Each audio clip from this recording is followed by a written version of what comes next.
who are the individuals required to file income tax return ITR. So yun po ang i-discuss ko sa inyo ngayon. So ito po yung mga individuals required to file income tax return. Residents, citizens receiving income from sources within the Philippines or outside the Philippines. Meaning yung residente dito sa Pilipinas, tapos merong income dito sa Pilipinas at saka abroad. So, sila po yung mga employees deriving purely compensation income from 2 or more employers concurrently or successively at any time during the taxable year. So, meaning yung employees, meron siyang compensation income from 2 or more employers. So, it's either sabay, full-time sa isang employer, part-time sa isang employer, parehong may compensation, or for the first half, employer niya, employer 1, and then nag-resign, and then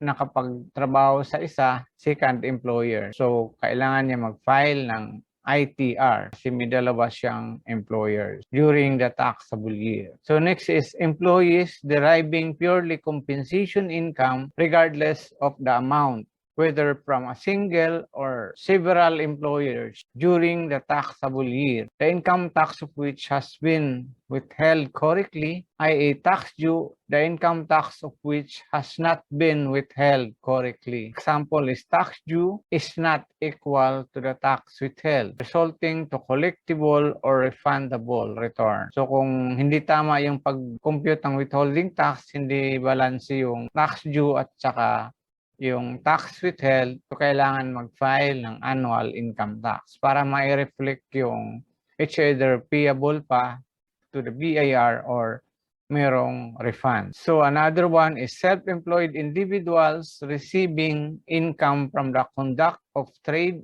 or business or practice of profession. So, sila po yung mga sole proprietor, self-employed individuals or professionals na meron silang income sa business nila or sa practice of profession. Another one is individuals receiving mixed income from compensation income and income from the conduct of trade or business or exercise of profession. Ito yung mga individuals na merong trabaho, merong employee, meron silang compensation income or salary, pero meron din silang business. So, mix yun. So, dapat mag-file sila ng annual income tax return. So, next is individuals deriving other non-business, non-professional related income in addition to the compensation income not otherwise subject to a final tax. So, may mga individuals na meron silang non-business income, non-professional related income, meron din silang compensation income. So, kailangan nilang i-file ng annual ITR. So, the other one is individuals receiving purely compensation income from a single employer, although the income of which has been correctly withheld but whose spouse is not entitled to substituted filing. So, ito po yung mag-asawa na select ng joint filing pero yung isa o yung spouse hindi siya qualified for substituted filing. So, the other one is non-resident citizens receiving income from sources within the Philippines. So, non-resident citizens, doon siya sa ibang bansa, pero meron siyang income dito sa Pilipinas.